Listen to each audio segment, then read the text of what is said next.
মর্যাদা রাখিলে হয় সাধুর লক্ষণ। যে সাধু হবে, যে ভালো মানুষ হবে, সে সবাইকে সম্মান দেবে। জীবের সম্মান দিবে জানি কৃষ্ণে অধিষ্ঠান। সম্মান দেওয়াটা আমাদের সকলের কর্তব্য। কেউ যদি আপনাকে সম্মান নাও দেয়, আপনি তাকে সম্মান দিন। কে? ভারতবর্ষের মানুষের কাছে, 140 কোটি ভারতীয়ের কাছে গতকাল একটা আনন্দের দিন কেটে গেছে। ভারত তো আবার এশিয়া কাপে জয়লাভ করলো, আনন্দ বিরাট, তাই তো? যারা খেলা দেখেছে কালকে সকলেই জানে, আমিও দেখেছিলাম। ভারতীয় তো সবার আগে ভারতবাসী, তারপরে আমি বাঙালি, আগে ভারতবর্ষ। হ্যাঁ, আগে আমি একজন সনাতন, তারপরে ব্রাহ্মণ কাস্ত বৈশ্য শূদ্র হাড়ি মুচি মেথরদম তেলিকা মার চামার, আগে আমি সনাতন। আমার একটাই পরিচয়। আনন্দ লাগলো কোথায় জানে? আনন্দ এটাই, আমরা অপারেশন সিঁদুর দিয়ে শুরু করেছিলাম, সিঁদুর পরানো হয়ে গেছিল, কালকে তিলক দিয়ে শেষ করে দিলাম। একবারে বিরাট আনন্দ আমাদের সকলের কাছে। মনে রাখবে সব সময়ের জন্য, ভারতবর্ষ কোনোদিন কারো কাছ থেকে নিতে জানেনি, দিতে শিখেছে। তাই 140 কোটি মানুষের পক্ষ থেকে ভারতবর্ষের খেলোয়াড়রা কালকে বিজয় ট্রফিটা পর্যন্ত হাত দেয়নি, বিনা হাতেই আনন্দ করে নিয়েছে। এটাই ভারতবর্ষের মানুষ। বিবেকানন্দ বলেছিলেন, গর্ব করে বলবে আমি হিন্দু, লুকিয়ে নয়, ভয় পেয়ে নয়, মুখ পিছিয়ে নয়, চিৎকার করে বলবে আমি হিন্দু। আশ্চর্য কি জানে, দুধের দাম যদি 40 টাকাও হয় না, দুধ সবার সামনে বসেই খাওয়া যায়। মদের দাম যদি 4 লাখ টাকাও হয়, ওটা বাঁশ বনে গিয়েই খেতে হয়। এটা ভালোর সঙ্গে মন্দের তফাৎ। ভালোটা সারা জীবন ভালো ছিল, ভালো আছে, ভালো থাকবে। মন্দটা কোনোদিন ভালোর জায়গা নিতে পারবে না। ভক্তমণ্ডলী, ভক্তিমতী মায়েরা, হরিদাস ঠাকুর অবাক হয়ে গেছে। গঙ্গার পাড়ে দাঁড়িয়ে একটা বাচ্চা ছেলে তার কাছে গৌর প্রেম চাইছে। এই খোকা, কে শিখিয়ে দিয়েছে? আগে কেউ শেখায়নি, আমার মনে ইচ্ছে হলো, তাই জন্য আমি চেয়েছি, যা গঙ্গার জলে ছুটে ডুব দিয়ে আয়, তারপরে আমি তোকে গৌর প্রেম দিয়ে দিচ্ছি। না, আমি গঙ্গার জলে ডুব দিতে যাব, আর সেই সময় তুমি দৌড়ে পালাবে, ওটা হয় নাকি? এই সাধু কোনোদিন পালায় না রে, চোর পালায়, চিটিংবাজ পালায়, চরিত্রহীন লম্পট ছুটে পালিয়ে যায়। সাধু পালাবে না, তুই যা। কেন গঙ্গায় চান করবো কেন? সব কলের জলে, পুকুরের জলে, সাবমার্সিবলের জলে স্নান করলে গায়ের ময়লা দূরে যায়, গঙ্গার জলে স্নান করলে মনের ময়লা দূরে যায়। হরি বল, হরি বল। যা স্নানটা করে আয়। হরিদাস ঠাকুর বসে আছে, বাসুদেব দত্ত ছুটে গিয়ে গঙ্গাতে স্নান করে এসেছে। গঙ্গায় স্নান করে এসে হরিদাস ঠাকুরের কাছে কানটা বাড়িয়ে দিয়েছে। বীজের মধ্যে বৃক্ষ আছে, কভু না যায় দেখা, নামের মধ্যে নামই থাকে, হৃদয় পটে আঁকা। হরিদাস ঠাকুর কি করলো? ছেলেটা যেই কানটা বাড়িয়েছে, ওই যে কানের মধ্যে মুখের সামনেটা নিয়ে এসে হরে কৃষ্ণ কৃষ্ণ কৃষ্ণ হরে হরে, হরে রাম রাম রাম হরে হরে। এইবার ওই নাম দিল, আর যেই দিল, ও গোয়া তো বলি শোনাইল, হৃদয় গৌর হরিব। সেই মধুর হরি নাম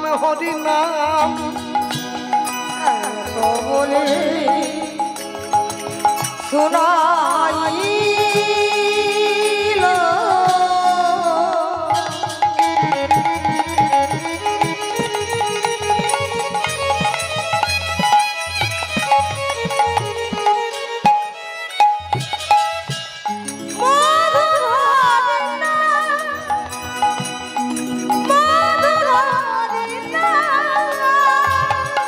এত বলি শোনাই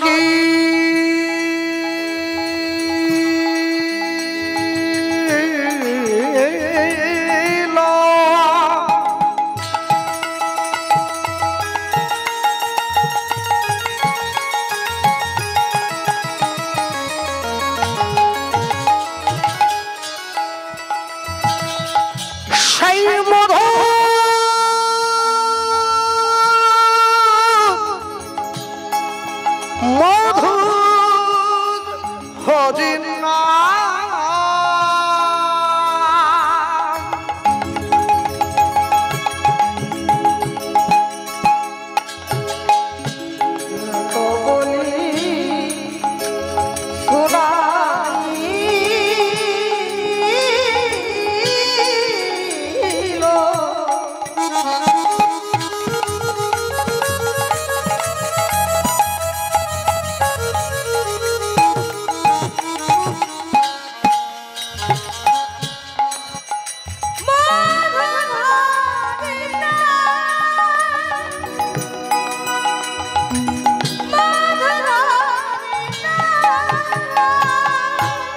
ওই না নামের সনে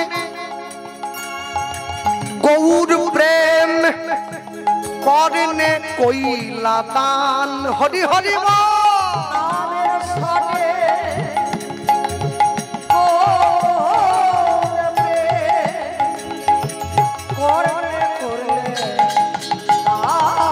ও গো নামের সনে গৌর প্রেম করনে কইলা দান। ওই নামের সনে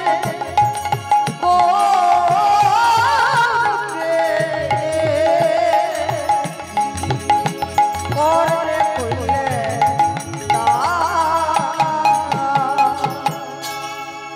যাও প্রেম দিয়ে দিয়েছি, বাড়ির ছেলে বাড়ি যাও, আমি ঘরে যাই।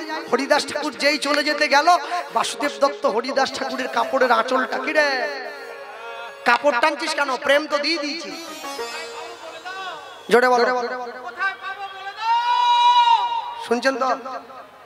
হ্যাঁ, যে বাড়ির মা আজকে কীর্তনটা দান করছে তার তো ছেলেরা সব বাইরে থাকে, সোনার দোকান টোকান আছে।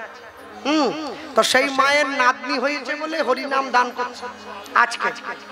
তা মোটামুটি আলু ভাজা মুড়ি খাইয়েছে সন্ধ্যেবেলা, বুঝলে? তাতে এই গলা বেরোচ্ছে, বলে কোথায় পাবো বলে দাও। আমি তো ভয়ে ভয়ে থাকি, ভাগ্যিস লুচি খাওয়াই, ওকে মাইক দেওয়া যাবে না, স্পিকার কেটে দেবে, আমার ক্ষতি হয়ে যাবে। এতক্ষণ পর্যন্ত বলে প্রেম দাও, এবারে বলে কোথায় পাবো বলে দাও। ছাড়ো ছাড়ো ছাড়ো, হ্যাঁ কোথায় পাবি? এই সর, এত বড় হাতিটা দিয়ে দিয়েছি, লেজটা বাকি থাকে কি জন্য? আয় চলে। বাঙালি স্বভাব বড় খারাপ, বসতে দিলে খেতে চায়, আর খেতে দিলে একটা মাদুর হবে নি, শুয়ে পড়তাম একটু। হরিদাস ঠাকুর ডেকে বলে নাম দিয়ে দিয়েছি, প্রেম দিয়ে দিয়েছি, পাবি কোথায়? ওই তাকিয়ে দেখ, আমার দিকে তাকা। কি দেখবো? ওই সোজা দেখ, নদিয়া নগরের মাঝে নবদ্বীপ গ্রাম, শিবাস অঙ্গনের মাঝে থাকে অবিরাম। কবু হাসে কাঁদে, কবু ধুলায় গড়ি যায়, ভক্তগণ লইয়া সদাই প্রভু আমার হরি নাম গায়। হরি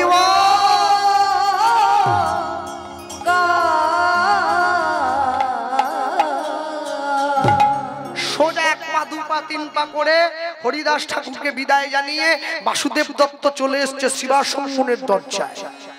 শিবাসঙ্গনের দরজায় দাঁড়িয়ে বাসুদেব দত্ত তাকিয়ে দেখছে শিবাসঙ্গনের দরজাটা ভেতর থেকে বন্ধ করা আছে। সে কি? যে ঘরে ভগবান থাকবে, যে মন্দিরে ভগবান আছে, সেই মন্দিরের দরজা বন্ধ থাকবে কেন? সে তো খোলা থাকবে। না না না, কেন থাকবে না? শোনো, অন্তরঙ্গ সঙ্গে করে সঙ্গে করে প্রেম আস্বাদ, প্রেম আস্বাদ, বহিরঙ্গ সঙ্গে করে সঙ্গে করে হরিনাম সংকীর্তন। হরিনাম সংকীর্তন। অন্তরঙ্গ সঙ্গে করে প্রেম আস্বাদন, বহিরঙ্গ সঙ্গে করে হরিনাম সংকীর্তন। দরজা বন্ধ করা আছে, আর যেই দরজা বন্ধ করা আছে ওই শিবাসঙ্গনের দরজার বাইরে দাঁড়িয়ে বাসুদেব দত্ত ডাক দিচ্ছে, গৌর হরি দরজা খোলো, গৌর হরি দরজা খুলে দাও, গৌর হরি দরজা খোলো। ছুটে গিয়ে দরজাটা খুলে দিয়েছে শিবাস পণ্ডিত। দেখি দরজার বাইরে দাঁড়িয়ে এইটুকু একটা ছোট্ট ছেলে, তুমি আমাদের মহাপ্রভুর নাম ধরে চিৎকার করে ডাক দিচ্ছ, তোমার সাহস তো কম নয়। তুমি কে? বাসুদেব দত্ত প্রশ্ন করছে। শিবাস পণ্ডিত বলছে, আমার নাম শিবাস। ও, তুমি তাহলে গৌর নও? না না, আমি গৌর হব কেন? আমি হচ্ছে কীর্তন দলের ম্যানেজার, আমাকে ফোন করলেই দল বায়না হবে। ও তুমি ম্যানেজার, তুমি তাহলে মালিক নও? না, আমি মালিক নই। তা তুমি যখন ম্যানেজার, দয়া করে একটু ম্যানেজ করো ভাই, আর ড্যামেজ করো নি। যাও ভিতরে গিয়ে তোমার মালিককে পাঠিয়ে দাও, আমি মালিক হয়ে কর্মচারীর সঙ্গে কথা বলবো না, যাও মালিককে পাঠাও। হ্যাঁ হ্যাঁ, দেখবেন বড় বড় হোটেলে যদি খাবার খারাপ হয় না, মালিক লুকি পড়ে ম্যানেজারকে পাঠিয়ে দেয়। যখন খদ্দের জিজ্ঞাসা করে আপনাদের মালিককে ডালের মধ্যে আরশোলা পড়েছে, বলে মালিকের 3 দিন ধরে পেট খারাপ, সে তো দোকানেই আসেনি, মালিক ভিতরে আছে। ম্যানেজার বলছে আমাকে বলুন না কি করতে হয়। বলে কিছু না, একটু মারও খেতে হবে, টাকাও ফেরত দিতে হবে। এত সোজা না, মালিক সহজে বেরোবে না। ভক্তমণ্ডলী, ভক্তিমতী মায়েরা যখনই প্রশ্নটা করেছে, এ প্রশ্ন করা মাত্রই সঙ্গে সঙ্গে শ্রীবাস পণ্ডিত সম্মুখে দাঁড়িয়ে ছেলেটার হাত ধরে ঘরে নিয়ে গিয়ে মহাপ্রভুর সম্মুখে দাঁড় করিয়ে দিয়েছে। প্রভু এই দেখো, এই ছেলেটাই তোমার নাম ধরে ডাকছিল। মহাপ্রভুর তো সব মনে আছে, তবু আমাদেরকে শিক্ষা দেওয়ার জন্য ঘুরে বললেন, কে বাবা তুমি, তোমার নাম কি, তুমি জানো না কারণ নাম ধরে ডাকতে নেই? মহাপ্রভু বলছে, বাসুদেব দত্ত কি বলছে শোনো, পাওনাদার বাড়ির দরজায় এসে গেলে বাড়ির মালিক দেনার কথা ভুলে যায়, সেটা বললে হয় নাকি? মহাপ্রভু বলছে তুই আমার কাছে পাওনাদার? আগে হ্যাঁ, মনে করা এই যে সত্য যুগে সামান্য একটু অন্যায় করেছিলাম বলে তুই আমাকে আমার মাতৃগর্ভে রেখে দিয়েছিলে 5000টা বছর। ত্রেতা যুগে আমি আরেকটু অন্যায় করেছি, তুমি আমাকে জ্বলন্ত আগুনের উপর দিয়ে হাঁটিয়েছো। দাপর যুগে তুমি বৃন্দাবন থেকে দ্বারকার রাজা হয়ে গেছো 89 বছরের জন্য। আমি দ্বারকায় গিয়ে প্রতি বছর তোমাকে একটা করে রাধা নাম শুনিয়ে এসেছি 89 বছরে 89 বার। কলিযুগে আমি তো আবার এসে গেছি। মহাপ্রভু বলছে এইভাবে বললে হবে না, একটু ভেঙে বল। বলবো শোনো, সত্য যুগে আমি অন্যায় করেছিলাম বলে তুমি আমাকে আমার মাতৃগর্ভে রেখে দিয়েছো 5000টা বৎসর। আমি ছিলাম সত্য যুগের প্রহ্লাদ। ত্রেতা যুগে তুমি রাম হয়েছো, আমি তোমাকে জ্বলন্ত আগুনের উপর দিয়ে হাঁটিয়েছি, আমি ছিলাম রাম ভক্ত নরসি। দাপর যুগে তুমি বৃন্দাবন ছেড়ে দ্বারকার রাজা হয়ে গেছো, আমি প্রতি বছর দ্বারকায় গিয়ে তোমাকে একটা করে রাধা নাম শুনিয়ে এসেছি। আমি ছিলাম দ্বারকায় তোমার প্রিয় কীর্তনের গায়ক, আমার নাম মধুব্রত। সত্যের প্রহ্লাদ, ত্রেতার নরসি, দাপরের মধুব্রত, আমি কলিতে বাসুদেব দত্ত। মহাপ্রভু বাসুদেব দত্তকে বুকে জড়িয়ে ধরে প্রশ্ন করছে, এই বাসু, তাহলে আমার কাছে কি মনে করে ওই যে দাপর যুগে আমি তোমাকে 89 বার রাধা নাম শুনিয়েছি, ওই রাধা নামের ঋণটা তুমি আমাকে পরিশোধ করে দাও, আমি তাহলে খুশি হব। মহাপ্রভু বলছে 89 বার যখন হয়েই গেছে, আরেকবার শুনিয়ে 90 পূরণ করে দিলে ভালো হতো না? তাহলে তুই যা চাইতি আমি তোকে সুদে আসলে দিয়ে দিতাম। আচ্ছা আগে কথা দাও, আমি যা চাইবো তুমি তাই দেবে। বাসুদেব দত্ত হাতে হাত দিয়েছে। মহাপ্রভু যখনই হাতটা ধরলো, বাসুদেব দত্ত বলে উঠছে, শোনো প্রভু, মনে রেখো, সাধু যদি কথা দিয়ে কথা না রাখে তার সাধুত্ব চলে যায়, মুনি যদি কথা দিয়ে কথা না রাখে তার মনন চলে যায়, ভক্ত যদি কথা দিয়ে কথা না রাখে তার ভক্তি চলে যায়, বৈষ্ণব যদি কথা দিয়ে কথা না রাখে তার বৈষ্ণবতা চলে যাবে, মানুষ যদি কথা দিয়ে কথা না রাখে তার মনুষ্যত্ব নষ্ট হয়ে যাবে। দাও কথা দাও। বেশ, হাতে হাত দিয়ে মহাপ্রভু কথা দিচ্ছে, তুই আমাকে 89 থেকে শুনিয়ে রাধা নাম 90 পূরণ করে দে, তুই আমার কাছে যা চাইবি তাই দে। বেশ, তাই হবে কথা। তাহলে 89 থেকে 90 পূরণ করে দিতে হবে। আমরা বলতে গেলে বলতেই পারি একসঙ্গে, হিন্দিতে নয় বাংলায় বলবো, কারো হাত যেন নিচে থাকে না। হ্যাঁ, মা দুর্গার চরণতলে বসে আমাদের পাশেও তো কীর্তন হচ্ছে, অরিজিৎ গাইছে। আজকে পরিবেশটা একেবারে আনন্দে ভরে গেছে, এদিকেও কীর্তন এদিকেও কীর্তন, যাক খুবই আনন্দ। আমরা বলতেই পারি একসঙ্গে বলবো, রাখাল রাজা 90 পূরণ করে দাও, বলে দে না কোথায় বৃন্দাবন, রাধা কুণ্ড শ্যাম কুণ্ড গিরি গোবর্ধন। আস্তে চরণ ধরে করি মানা, কারো হাত যেন আর বগলের তলায় থাকে না, হাতটা বের করো, এইভাবে তোলো, দাও তালিটা দিতে হবে। আর হাত যে তুলে তালি না দেবে, আমি যাওয়ার সময় ওই যে কমিটি বসে আছে উপরে, কমিটিকে বলে যাব সেজন্য লক্ষ্মীর ভান্ডার না পায়। মজা করছে, দাও তালি দাও। রাখাল রাজা বলে দে না কোথায় বৃন্দাবন, রাধা কুণ্ড শ্যাম কুণ্ড গিরি গোবর্ধন। লুধ্বনি হরিব।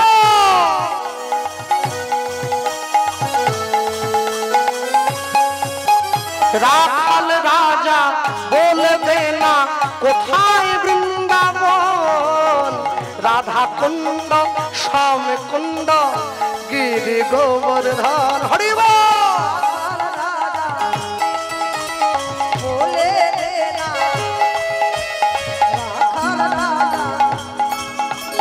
রাখাল রাজা বলে দে না কোথায়, রাধা কুণ্ড শ্যাম কুণ্ড গিরি গোবর্ধন। হরিব।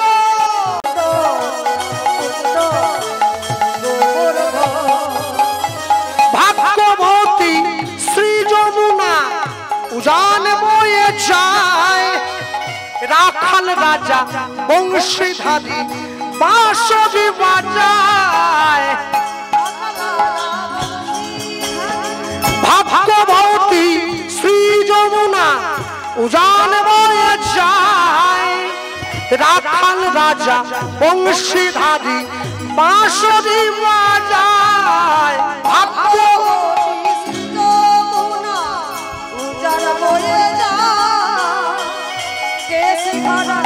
বংশীধারী রাখাল রাজা বাঁশি বাঁশি বাজায় রে কান্হা, বাঁশি বাজায়, বাঁশি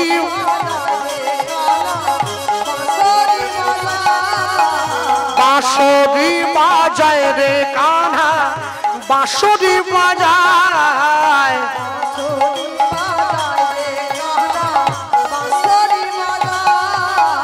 রাধা কুণ্ডে শ্যাম কুণ্ডে আছে শ্যামদায়। হরি হরি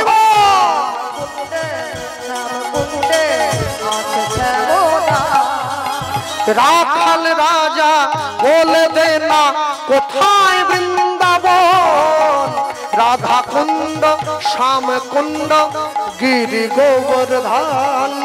রাখাল রাজা বলে দে না কোথায় শ্যাম কুণ্ড বলো, রাধা কুণ্ড শ্যাম কুণ্ড গিরি গোবর্ধন।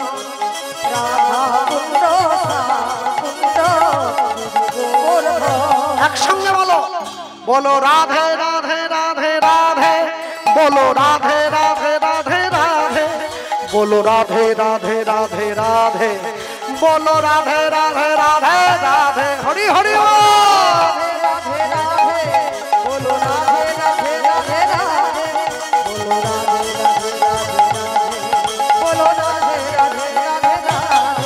बोलो राधे राधे राधे राधे, बोलो राधे राधे राधे राधे, बोलो राधे राधे राधे राधे, बोलो राधे राधे राधे राधे, बोलो राधे राधे राधे राधे, बोलो राधे राधे राधे राधे, बोलो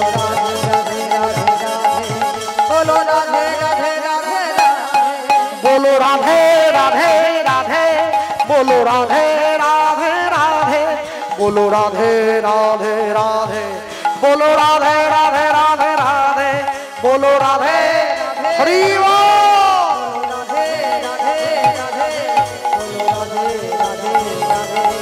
बोलो राधे राधे राधे राधे, बोलो राधे राधे राधे राधे, बोलो राधे राधे राधे राधे, बोलो राधे राधे राधे राधे, बोलो राधे राधे राधे राधे। अरे बोले भाई राधा रानी की, भगवान कृष्णचंद्र की, माँ के बिहारी लाल की, राधा कुंड की, श्याम कुंड की, गिरि गोवर्धन की, अष्ट सखी की, जावट की, बंशीवट की, बरसाने वाल की, निताई गौर ब्रह्मानंद हरि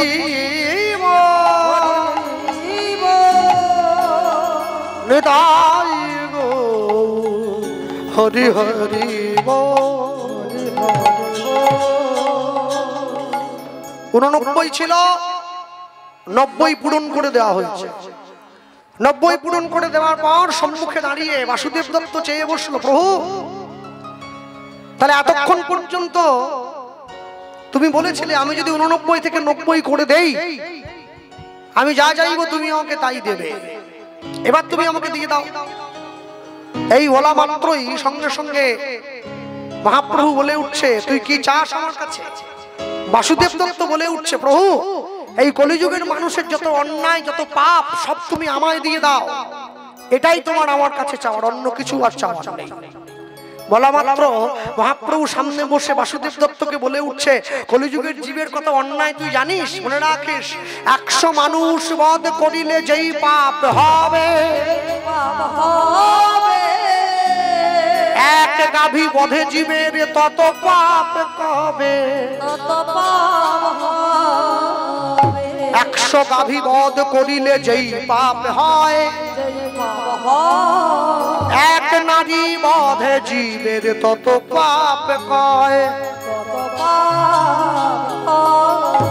100 নারী বধ করিলে যেই পাপ হবে,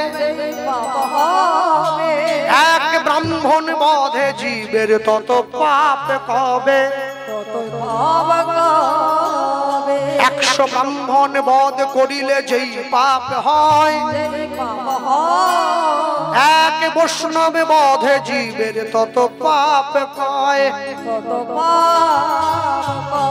100 বৈষ্ণব বধ করিলে যেই পাপ হবে, এক ব্রহ্মচারী বধে জীবের তত পাপ কবে। 100 ব্রহ্মচারী বধে যেই পাপ হয়, এক সন্ন্যাসী বধে জীবের তত পাপ কয়। শুনিয়া এই পাপের কথা প্রভু বলে তাই, 100 পাপ পূর্ণ হইলে জীব পঙ্গু হয়ে যায়। 1 লক্ষ পাপ করিলে জীব বোবা হয় তবে, 10 লক্ষ পাপে জীব কর্ণে বধির হয়ে যাবে। 1 কোটি পাপে জীব মায়ায় পড়ি রয়, 5 কোটি পাপে মায়েরা অপুত্র করয়। 8 কোটি পাপ করিলে জীবের মাথায় বজ্রাঘাত হবে, তার চেয়ে বেশি পাপে জীব নরকে পড়ি রবে। কেমনে হইবে বল মোদের পাপ বিমোচন, তোমরা নিশি করো সদাই হরিনাম সংকীর্তন। জীবের একটাই উপায় আছে, নাম সংকীর্তন করো। সঙ্গে সঙ্গে মহাপ্রভু দাঁড়িয়ে বলে উঠলেন, বাসুদেব তুই আমার কাছে যা চাইছিস আমি তোকে দিতে পারি, তবে তার জন্য আমার একটা শর্ত আছে। কি শর্ত? তোকে একটা বিয়ে করতে হবে। যেই বলেছে বিয়ে করতে হবে, অমনি সঙ্গে সঙ্গে বাসুদেব দত্ত বলে উঠছে, বিয়ে আমি করতে পারি, আমারও একটা শর্ত আছে, মেয়েটা তোমায় দেখে দিতে হবে। হরিনাম কৃষ্ণ নাম বড়ই মধুর, আর যে জনা কৃষ্ণ ভজে সে বড় চতুর।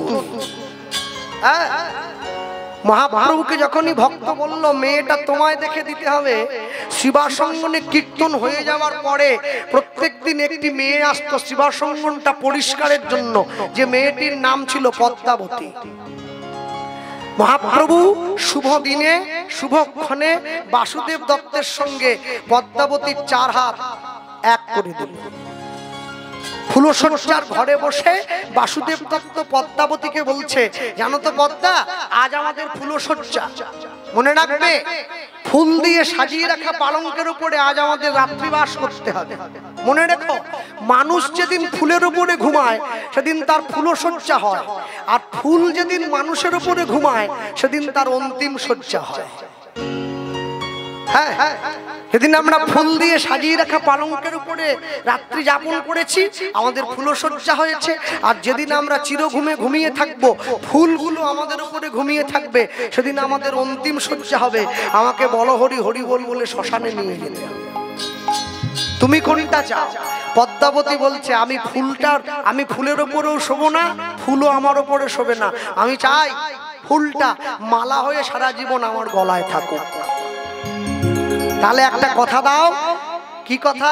আমি কিন্তু প্রত্যেকদিন রাত্রিতে শিবাসঙ্গনে গিয়ে হরিনাম সংকীর্তন করে আসবো গৌরের সঙ্গে, তুমি আমাকে না বলতে পারবে না। পদ্মাবতী বলছে, তুমি হরিনাম সংকীর্তন করতে যাবে, এটা তো বড় আনন্দের, কিন্তু হরিনাম সংকীর্তন যা করবে এখানে এসে আমায় বলবে। কেন? নববিধা ভক্তির প্রথমেই আছে শ্রবণং, কীর্তন শ্রবণ করো, তারপরে আছে কীর্তনম। বাসুদেব দত্ত যায় আর ফিরে আসে, যায় আর ফিরে আসে। আজকে ফিরে এসেছে ঘরে, ঘরে ফিরে এসে নিজের স্ত্রীকে বলছে, আমার গৌরকে কেমন দেখলাম জানো তো? আমার গৌর শুধু গৌর নয়, আমার গৌর একদিকে গৌর একদিকে কৃষ্ণ। আমি দেখলাম আমার গৌর রাধা কৃষ্ণ মিলিত তনু। বাসুদেব দত্ত বলছে আর পদ্মাবতী শুনছে, একই সঙ্গে দুজন। বাসুদেব দত্ত বলছে, কৃষ্ণ কেশব, কৃষ্ণ কেশব মধুমাখা হরি নাম, সুধা মাখা নাম। নিতাই গৌর হরি বল। গানের সময় ভাসি রাখবে।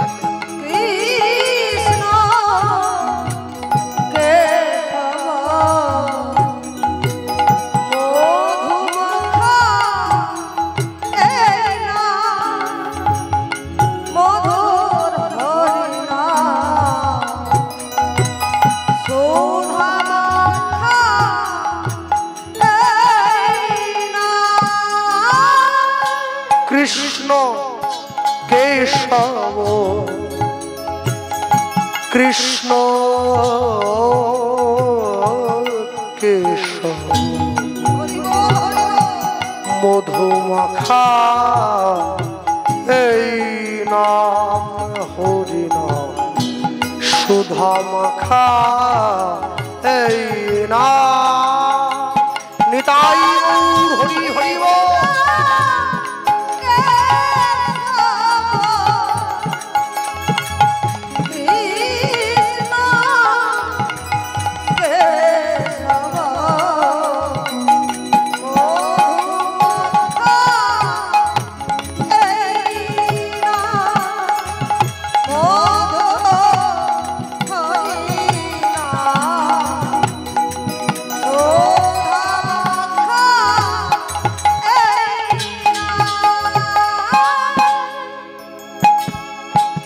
নাম জপরে জপরে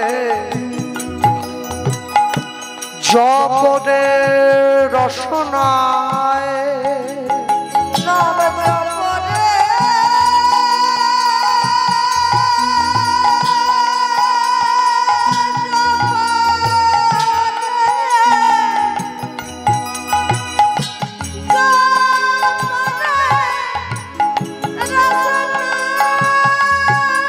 নাম জপরে জপরে জপরে রসনায়,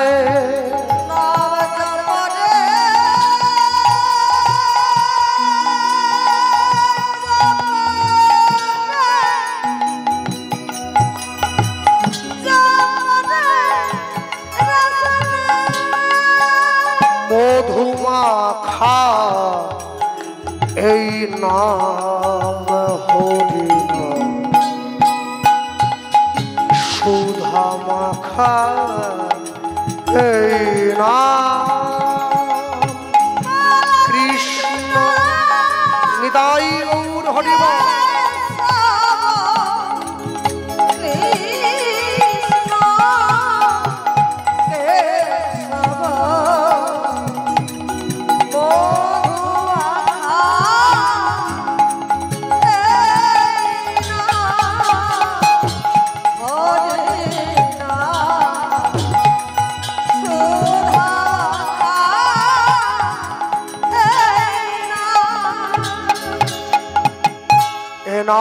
জপ হলো আপন রে হরি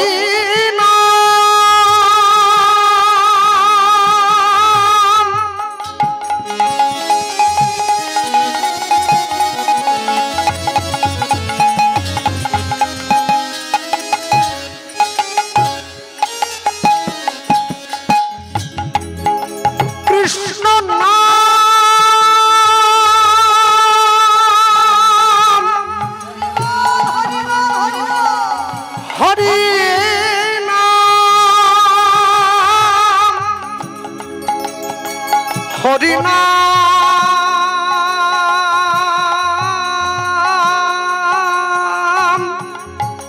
অবিরাম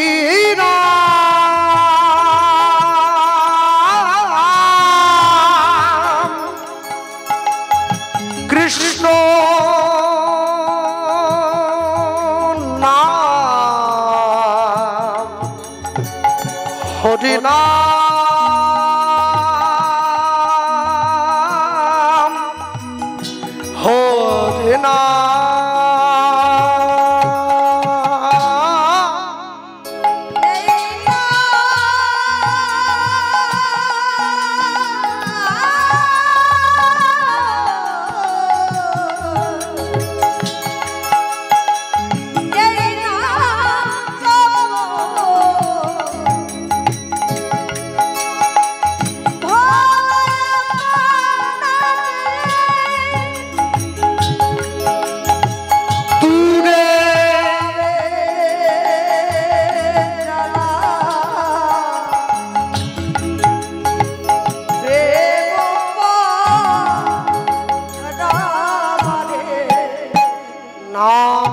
জপরে জপরে জপরে রসনায়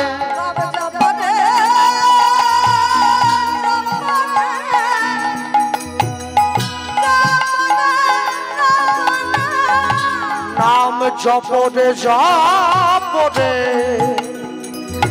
জপরে রসনায়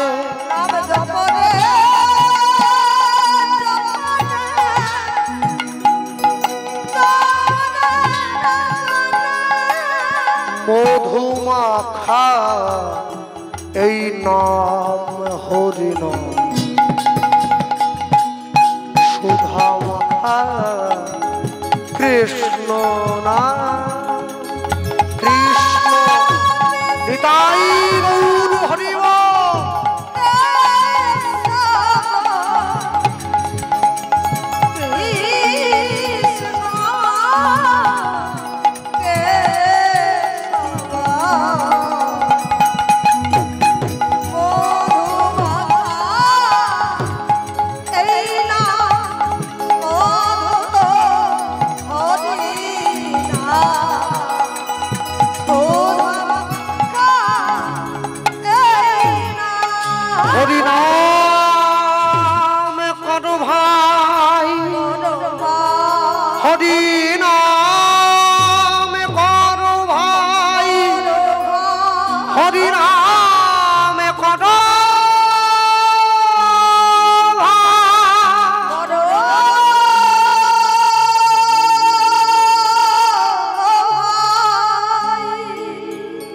বাসুদেব দত্ত চোখ মেলে তাকিয়ে দেখছে পদ্মাবতী বাসুদেব দত্তের পায়ের উপরে মাথা দিয়ে ঘুমিয়ে পড়েছে। ডাক দিল, পদ্মা পদ্মা ওঠো।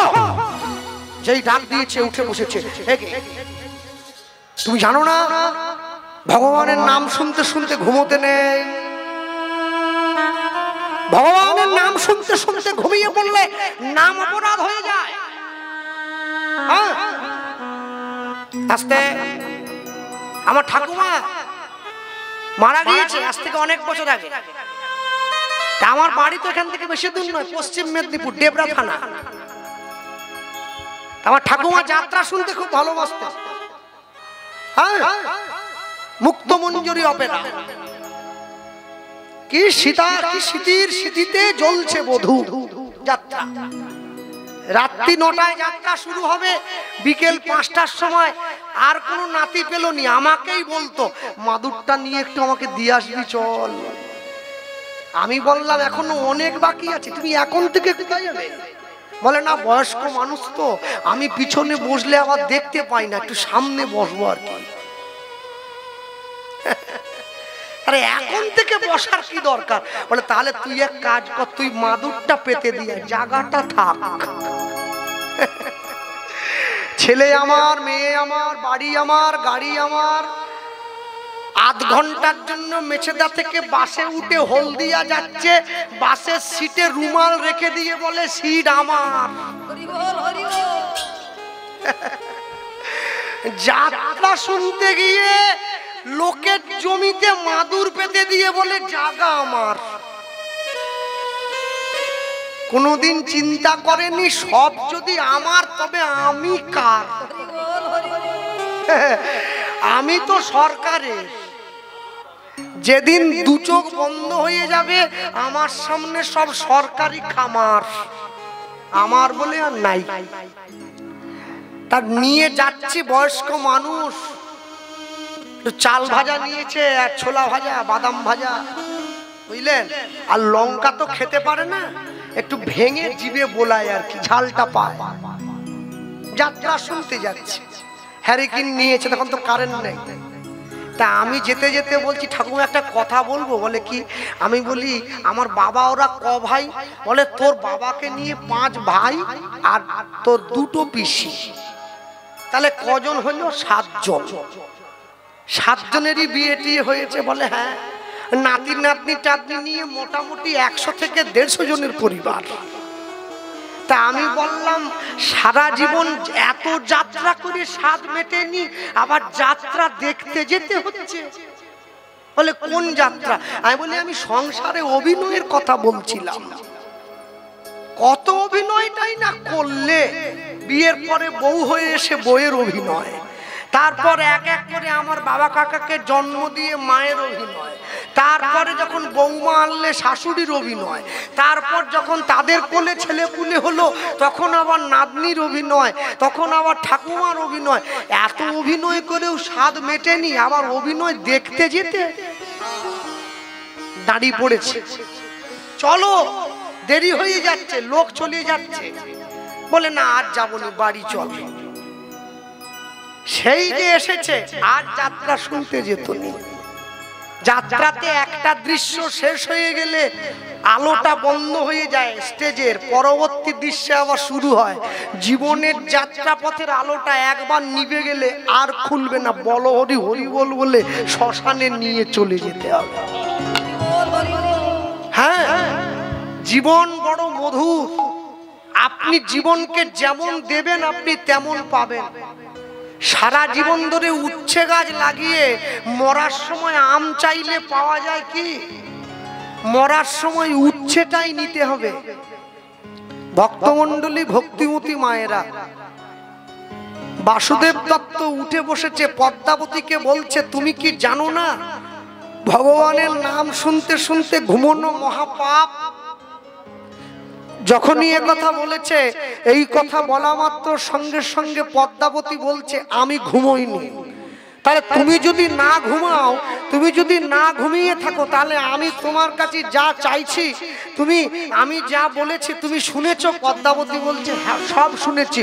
বাসুদেব দত্ত বলছে তুমি যদি শুনেই থাকো তাহলে আমাকে বলো আমি কি বললাম। পদ্মাবতী বলছে আমি শুধু বলবো না, আমি একটা জিনিসও চাইবো। কি চাইলো জানেন তো? বাসুদেব দত্তের কথা শুনে স্ত্রী চাইছে অন্য কিছু নয়। কি চাইলো? গৌরেনে দাও না স্বামী, গৌরেনে দাও। নিতাই গৌর হরি বল।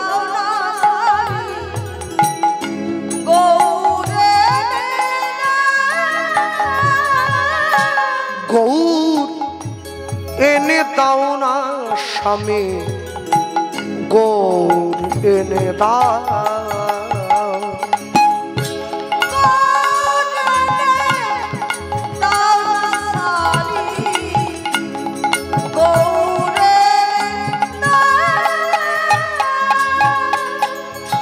তোমার পায়ে ধরি মিনতি করি আমায় কবুল এনে দাও তোমার পায়ে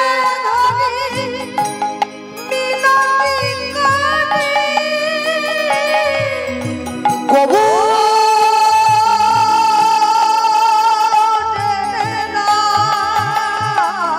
তোমার পায়ে ধরি মিনতি করি আমায় কবুল এনে দাও তোমার পায়ে ধরি মিনতি করি আমায় গৌর এনে দাও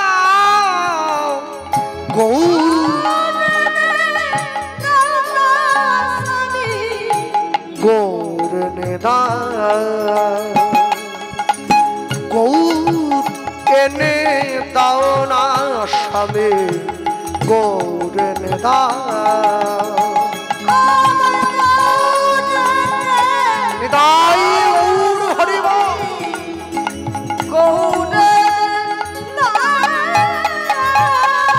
গৌর এনে দাও গৌর এনে দাও আমায় গৌর এনে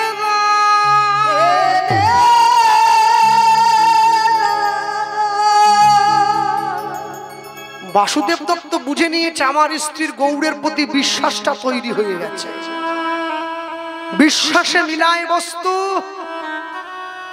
তর্কে বহুদূর হ্যাঁ যেই বিশ্বাস তৈরি হয়েছে বাসুদেব দত্ত বলে উঠলো শোনো পদ্মা গৌর আমি আনতে পারি কিন্তু তুমি যদি আমাকে 1 মাস সময় দাও তাহলে আমি তোমায় গৌর এনে দিলেও দিতে পারি হ্যাঁ বেশ পরের দিন সকালবেলায় বাসুদেব দত্ত বেরিয়ে পড়েছে গৌর আনতে যাচ্ছি আচ্ছা গৌর আনতে যাচ্ছি গৌর কি আনা বললেই আনা 24 বছরের ছেলে যার দুবার বিয়ে হয়ে গেছে প্রথম স্ত্রী লক্ষ্মীপ্রিয়া পরেরটা বিষ্ণুপ্রিয়া তাকে আপনি চাইলেই পাবেন নাকি মামা বাড়ির আবদার নাকি বাসুদেব দত্ত মনে মনে ভাবছে আমি আমার স্ত্রীকে গৌর দেব বলেছি কেমন দেব এটা তো বলিনি মনে রাখবেন এই যে বেরিয়ে চলে যাচ্ছে গৌর আনতে যাওয়ার জন্য মনে মনে ঠিক করে নিল আমি আমার স্ত্রীকে গৌর দেব তবে সেটা কাঠেরও দিতে পারি মাটিরও দিতে পারি সোনারও দিতে পারি রূপোরও দিতে পারি কিন্তু আমি তো গরিব মানুষ আমি একটা মাটির ঠাকুর বানিয়ে যদি আমার স্ত্রীকে দিয়ে দেই তাহলে কেমন হবে তাহলে মাটির ঠাকুর কারা বানায় কলকাতাতে কুমোরটুলিতে যারা মৃৎশিল্পী আছে কুমোর তারা বানায় মাটির ঠাকুর হ্যাঁ